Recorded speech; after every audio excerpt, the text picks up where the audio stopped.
ভাইয়া মার্চ মাসে পাসপোর্ট জমা দিয়েছি এবং সাথে অ্যাপ্লিকেশন ফর্ম জমা দিয়েছি, এখনও আমাদের পাসপোর্ট ব্যাক করে নাই, এখনও আমরা আমাদের ভিসা পাই নাই, কোনো আপডেট নাই। ইন্ডিয়ান সাইডে চেক করলে দেখায় আন্ডার প্রসেসিং, না হয় এখনও কোনো মেসেজ আসে নাই, আমরা কি ভিসা পাবো কি না। এইরকম অনেক প্রশ্ন শুনতে শুনতে আমি বিরক্তিকর, তাই আজকের ভিডিওটি তাদের জন্য যারা মার্চ মাসে আমার মতো পাসপোর্ট জমা দিয়েছেন। শুধুমাত্র আপনারা না, আমিও কিন্তু মার্চের 12 তারিখে ভিসা ফাইল জমা দিয়েছি। এই যে স্ক্রিনশটটা দেখেন, আমার এই ডেলিভারি স্লিপে দেওয়া আছে যে আমি মার্চের 12 তারিখে পাসপোর্ট জমা দিয়েছি। আজ এপ্রিলের 29 তারিখ, এখনও কোনো আপডেট নাই। ইন্ডিয়ান সাইডে যদি চেক করি সেখানেও দেখায় আন্ডার প্রসেসিং। হ্যালো ভিউয়ার্স, ভারতীয় ভিসা রিলেটেড আরেকটি ভিডিওতে জানাচ্ছি সবাইকে স্বাগতম। সবাইকে ট্রাভেল উইথ সাইমের পক্ষ থেকে অনেক অনেক শুভেচ্ছা এবং অভিনন্দন। ভিউয়ার্স, আজকের ভিডিওটি খুবই ইম্পর্টেন্ট এবং গুরুত্বপূর্ণ, তাই ভিডিওটিকেও স্কিপ করবেন না, টেনে দেখবেন না। ভিডিওটি একটু যদিও বড় হবে, কিন্তু এই ভিডিওটি সবার জন্য খুব ইনফরমেশনমূলক ভিডিও হবে। কারণ মার্চ মাস থেকে যারা এই পর্যন্ত ভিসা ফাইল জমা দিচ্ছেন তারা কিন্তু কেউ এখনও ভিসা পান নাই, এবং ইন্ডিয়ান সাইড, বাংলাদেশ সাইড যেখানে চেক করেন না কেন সেখানে শুধুমাত্র আন্ডার প্রসেসিং দেখায়, এছাড়া আর কিছুই দেখাইতেছে না। দুই একজন যারা ভাগ্যবান আছেন তাদেরকে দেখাইতেছে ভিসা গ্রান্টেড বা প্রসেসিং বা প্রিন্টেড, ঠিক আছে। বাট 80% লোকজনের ক্ষেত্রে কি হচ্ছে, আন্ডার প্রসেসিং, কোনো মেসেজ নাই, কোনো কিছু নাই। তো এই বিষয়ে জানার জন্য আমি কাল চলে যাই ভারতীয় visa application centre Jamuna future পার্কে। ভিউয়ার্স, আমি আপনাদের কথা কি বলবো, আমাকে অনেকেই ডেসক্রিপশনে বা আমার মেসেজে, আমার ওয়েবসাইটে, আমার মেইলে সবাই আমাকে একটার পর একটা মেসেজ দিয়ে যাচ্ছেন যে ভাইয়া মার্চ মাস জমা দিয়েছি, এখনও কোনো আপডেট নাই। সচরাচর কি হয়, 7 দিন, 8 দিন, 10 দিন, 12 দিন, 14 দিনের মধ্যে কিন্তু পাসপোর্টের আপডেট চলে আসে যে ভিসা গ্রান্টেড বা ভিসা প্রসেসিং হচ্ছে, প্রিন্টেড হচ্ছে, কিছু একটা আপডেট আমরা পাই। কিন্তু বর্তমানে কি হচ্ছে, একটাই শুধু দেখা যাচ্ছে, সেটা হচ্ছে under processing, under processing, under processing, এছাড়া আর কিছুই দেখাচ্ছে না। আমি আপনার কথা কি বলবো, আমি আপনাকে একটু দেখাই উদাহরণরূপে আমার আমার আমার ফাইল আমি আপনাকে চেক করে দেখাই, একটু আপনারা দেখেন। আমরা চলে আসলাম indianvisaonline.gov.in।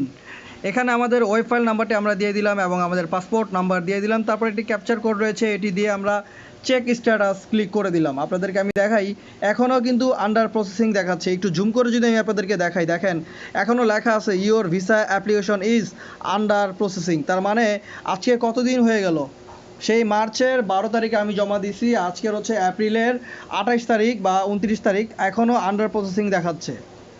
তো ভিউয়ার্স, কষ্টের কথা কি বলবো, আপনাদের কথা বাদ দিলাম, আমারটা দেখলেন যে 12ই মার্চ জমা দেওয়ার পর আজও কোনো আপডেট আসে নাই, এখনও শুধুমাত্র আন্ডার প্রসেসিং, আন্ডার প্রসেসিং।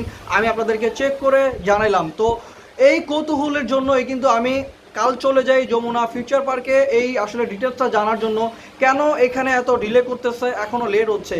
কিন্তু দুর্ভাগ্য বিষয়, গিয়ে ওইখানে দেখলাম আমার মতো শহ লোক দাঁড়িয়ে আছে তাদের পাসপোর্ট নেওয়ার জন্য। ভিসা লাগবে না বলতেছে, আমাদের পাসপোর্ট আপনি দিয়ে দেন, আমাদের পাসপোর্ট দিয়ে দেন, আমাদের ভিসা প্রয়োজন নাই। কারণ 2 মাস 3 মাস হয়ে যাচ্ছে তাদের পাসপোর্ট ব্যাক করতেছে না, ভিসা তো পরের কথা। তো আমি যদি আপনাদেরকে একটু যমুনা ফিউচার পার্কে নিয়ে যাই এবং দেখাই সেখানকার কি অবস্থা, কি পরিস্থিতি, চলুন এক নজর আমরা দেখে আসি। আমরা চলে আসলাম যমুনা ফিউচার পার্কে। আপনারা যদি একটু খেয়াল করে দেখেন, মানুষের আর মানুষের ভিড়, ঢল লেগে গেছে পাসপোর্ট আনার জন্যে।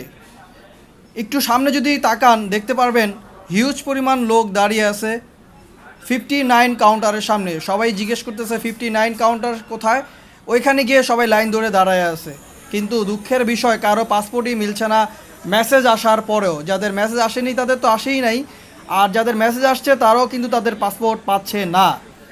আপনারা যদি একটু খেয়াল করে দেখেন, ডেলিভারি যেই সার্ভিসটি রয়েছে, যেই নতুন ক্যাম্পিংটি রয়েছে, এখানে মানুষের পর মানুষ এবং সিরিয়ালের পর সিরিয়াল দিয়ে দাঁড়িয়ে আছে অজস্র মানুষ, কিন্তু এত লাইন দিয়ে দাঁড়ানোর পরও তাদের পাসপোর্ট মিলছে না।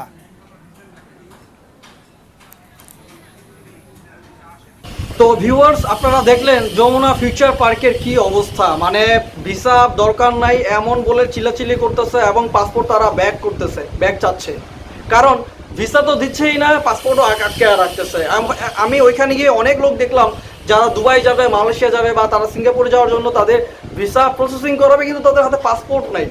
এক ইন্ডিয়ান ভিসার জন্য তাদের পাসপোর্ট জমা দিচ্ছে, কিন্তু তাদের পাসপোর্ট নাই, তারা আর কিছুই করতে পারতেছে না। তারা দুবাই যাবে বা মালয়েশিয়া যাবে, অনেক প্রবলেম হচ্ছে তাদের, যেটা আমি বুঝতে পারলাম। তাদের পাসপোর্টটা খুব নিড প্রয়োজন, তারা অ্যাম্বাসির কাছে ইমেলও করতেছে, তারা পাসপোর্ট ব্যাক পাচ্ছে না। তাহলে আপনি বুঝেন কি একটা প্রবলেমের মধ্যে আমরা আছি। ভারতীয় ইন্ডিয়ান মানে ভারতীয় ভিসা সেন্টার আসলে কি একটা যাতা অবস্থা চলতেছে। তো ভিউয়ার্স, আমি কালকে আবার যাব, আশা করি আজকে আমার মেসেজটি চলে আসবে, কারণ আমি কালকে জিজ্ঞেস করলাম, আমাকে বললো যে 2-1 দিনের মধ্যে হয়তো আপনার মেসেজটি চলে আসবে। তো আশা করি আজকে রাতে হয়তো আমার মেসেজটি চলে আসতে পারে। যদি আমার মেসেজ আসে আমি কালকে আবার যাব, গিয়ে আবার কোনো নতুন আপডেট দিব আপনাদেরকে যে ভারতীয় ভিসা সেন্টারে এখন কি পরিস্থিতি বা কি উপায় রয়েছে আপনার ভিসা কালেক্ট করার জন্য, আপনি ভিসা কীভাবে কালেক্ট করতে পারবেন যাদের খুব নিড প্রয়োজন। তো ভিউয়ার্স, আশা করি ভিডিওটি অবশ্যই আপনাদের হয়তো কোনো একটা কাজে লাগলো। যদি আমাদের ভিডিওটি দেখে বিন্দু পরিমাণ উপকৃত হন তাহলে অবশ্যই আমাদের চ্যানেলটিকে সাবস্ক্রাইব করতে হবে এবং পাশে থাকা বেল বাটনটি দিয়ে অন করে রাখতে হবে, কারণ যখনই আপনি বেল বাটনটি অন করে দিবেন আমাদের সর্বপ্রথম ভিডিওটি আপনি পেয়ে যাবেন। তো ভিউয়ার্স, আজকের মতো এই পর্যন্তই। সবাই ভালো থাকবেন, সুস্থ থাকবেন। আলবিদা।